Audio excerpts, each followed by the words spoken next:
10h41, está na altura da revista de imprensa desta segunda-feira. O nosso convidado Pedro Fernandes Sanches é jurista, docente e investigador.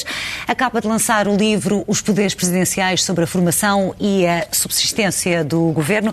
Muito bom dia, bem-vindo à SIC Notícias. Já vamos falar sobre o seu livro, também a ser lançado numa altura de campanha para as presidenciais. Para já vamos olhar os jornais, começando a nossa leitura pelo Diário Económico, que faz aqui 2 páginas com as primeiras medidas do governo de António Costa, nomeadamente esta questão da reversão dos transportes coletivos. Porquê é que escolhe esta notícia? Esta primeira medida é especialmente relevante porque tem havido um equívoco de natureza jurídica quanto à possibilidade de o Estado reverter sem indemnização um processo de concessão. Os responsáveis têm dito mesmo que esperam não pagar qualquer compensação financeira aos privados que obtiveram os contratos. Ora, no direito português não existe essa possibilidade. A lei cuidou em fechar todas as portas ao Estado para reverter livremente um processo de contratação. E isso porque, muito rapidamente, a lei precisou de corrigir uma tradição jurídica anterior que existia, no sentido que o Estado podia arrepender-se a qualquer momento dos processos de contratação que tem, invocando o interesse público para esse efeito. O que se invoca neste caso é que, como o contrato ainda está submetido a visto no Tribunal de Contas, o contrato não está a ser executado, o Estado teria aqui um lapso de tempo em que poderia arrepender-se do processo. Ora, a lei não permite tal coisa. Aliás, mesmo Ou seja, está a dizer-nos que vai ser obrigatório este pagamento de indemnizações com esta decisão. À luz do direito português e das decisões dos tribunais portugueses, seria sempre necessário uma indemnização correspondente aos lucros cessantes das empresas. Mesmo que o Tribunal de Contas ainda não tenha visado estes processos. Mas o problema é esse, é que não foi dada a possibilidade ao Tribunal de Contas de visar ou deixar de visar. O Tribunal apenas pediu esclarecimentos que o Estado não respondeu. Muito bem, é de resto uma análise pertinente nesta altura. E vamos também olhar para outras notícias. Que jornal é que escolhe agora para ler as notícias que mais destaca esta manhã de segunda-feira? É muito preocupante a notícia que faz capa no Público e que depois continua na página 9 sobre o atraso gravíssimo que está a ocorrer nos tribunais administrativos e fiscais. Não é surpresa para ninguém que há um atraso grave na Justiça em Portugal, mas esta notícia refere-se especificamente aos tribunais administrativos e fiscais, que, para quem não sabe, são aqueles que tendencialmente resolvem todos os litígios que envolvem o Estado e um cidadão. Quer dizer que se um de nós tiver um problema resultante de uma ilegalidade praticada pelo Estado, é a este tribunal que se deve dirigir. O que se diz aqui é que neste momento 5 juízes estão com 5,7 mil milhões de euros nas mãos e não têm capacidade para receberem novos processos. Ora, no momento em que se discute quais devem ser as medidas para atrair um investimento para Portugal, eu diria que esta é a medida prioritária. Nenhum investidor arrisca trazer dinheiro para Portugal se sabe que qualquer litígio que tenha com a administração pública vai ficar parado em tribunal e não vai ter resposta em tempo rápido. Portanto, continuamos a ter aqui graves problemas de uma justiça muito lenta e estamos a falar por falta, sobretudo, de magistrados. Não é isto que origina que apenas 5 juízes tenham em mãos esta quantidade de processos? Há 2 problemas principais. Um deles, a legislação processual foi melhorada, mas ainda não permite evitar todos os expedientes processuais que os advogados por vezes usam para atrasar um processo que não tem hipótese de vencer. O segundo problema é esse mesmo que diz, a falta de magistrados, a falta de meios que os tribunais têm. É de resto uma situação que é recorrente. Na Catalunha temos aqui também algumas novidades este fim de semana. Como é que acompanhou os resultados destas negociações e a renúncia por parte de Artur Mas? É uma referência muito rápida aqui à atualidade internacional porque, de facto, foi em cima do prazo que os partidos tinham para evitar eleições.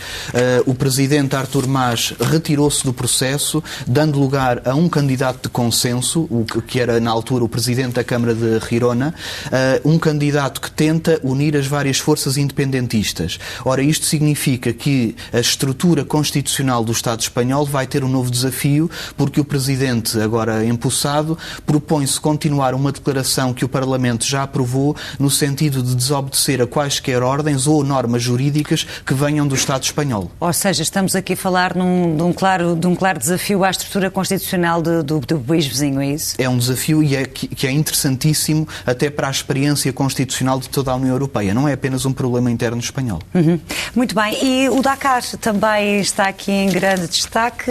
Como é que olha para a prestação do piloto português Paulo Gonçalves? É uma prestação histórica e realmente nós, na parte do desporto, normalmente só damos destaque ao futebol, mas esta é uma prestação única de alguém que ainda por cima mostrou qualidades pessoais impressionantes. Este piloto, como se sabe, no fim de semana, ao ver um rival que estava também na luta pelo título, caído no chão com o fémur partido, ele parou, esteve 10 minutos à espera, prestou-lhe assistência e só depois continuou. Felizmente a organização decidiu retirar-lhe esse tempo para não ser prejudicado, mas ele não sabia isso. Portanto, mostra, além de uma qualidade técnica, também uma grande qualidade pessoal. De facto, um caráter de um bom ser humano. E olhamos para as presidenciais, nomeadamente a campanha arrancou oficialmente ontem, temos aqui o Jornal de Negócios com grandes destaques sobre os vários candidatos e o que pensam os candidatos à presidência da República, nomeadamente também aqui um editorial do Jornal de Negócios que diz que estas presidenciais estão de facto a ser cinzentas. Como é que tem acompanhado todo este processo de eleições presidenciais marcadas para 24 deste mês? Bem, eu não me pronuncio minimamente sobre o plano político, sobre o perfil dos candidatos, não é essa a minha competência. Apenas é interessante notar, como aliás os candidatos se pronunciam aqui entre as páginas 4 a 8, o perfil que eles entendem dar a um Presidente da República. Normalmente é um perfil que é considerado como arbitral, moderador, suprapartes, é um facilitador de consensos. E é verdade que a Constituição não impede esse perfil, é um perfil possível. A maior parte dos candidatos preferiu esse perfil. Mas a verdade é que a Constituição, quando foi elaborada inicialmente, até tinha em vista um perfil muito mais ativo. Permitiu mesmo que um Presidente formasse o seu próprio governo com um projeto ideológico, com medidas concretas para o país, que teria de coabitar ou não com a Assembleia da República, mas a Constituição deu-lhe esse poder. A legitimidade eleitoral que ele recebe, porque nunca pode ser eleito com menos do que uma maioria absoluta, nem que seja depois da segunda volta, essa legitimidade é o que lhe permite escolher o seu próprio governo. Ele pode abdicar desses poderes. É o que tem acontecido até agora. Mas as forças na Assembleia Constituinte, quer em 1976, quer também na revisão de 82, esclareceram muito bem, nos debates que estão registados, que era essa a sua intenção. Um governo que tivesse uma relativa independência em face do Parlamento, um governo que tinha um eixo de liderança juntamente com o Presidente da República. Está a querer dizer que a Constituição, de acordo com a Constituição, o Presidente da República pode ter poderes mais reforçados, é isso? Do que aqueles que na prática têm vindo a executar ao longo destes últimos anos? Não há nenhuma dúvida quanto a isso. Se alguma dúvida existisse, basta ler as 4.000 páginas do Diário da Assembleia Constituinte, onde se indica que a minoria, as bancadas minoritárias, contestaram fortemente essa posição, porque consideraram que isso corresponderia a um resquício de uma Constituição anterior, do Estado Novo, mas os debates indicam que a maioria rejeitou essa posição, depois de a debater, considerando que era preferível que o centro do sistema constitucional estivesse entregue a um órgão que fosse mais ágil, mais rápido na aprovação das reformas sociais. Um Parlamento seria mais plural, teria essa vantagem, mas teria o problema de ter um procedimento burocrático, muito moroso, e por isso devia ser desviado do centro do sistema constitucional. E é de resto uma das matérias que está no livro que acaba de lançar, Os Poderes Presidenciais sobre a Formação e Subsistência do Governo?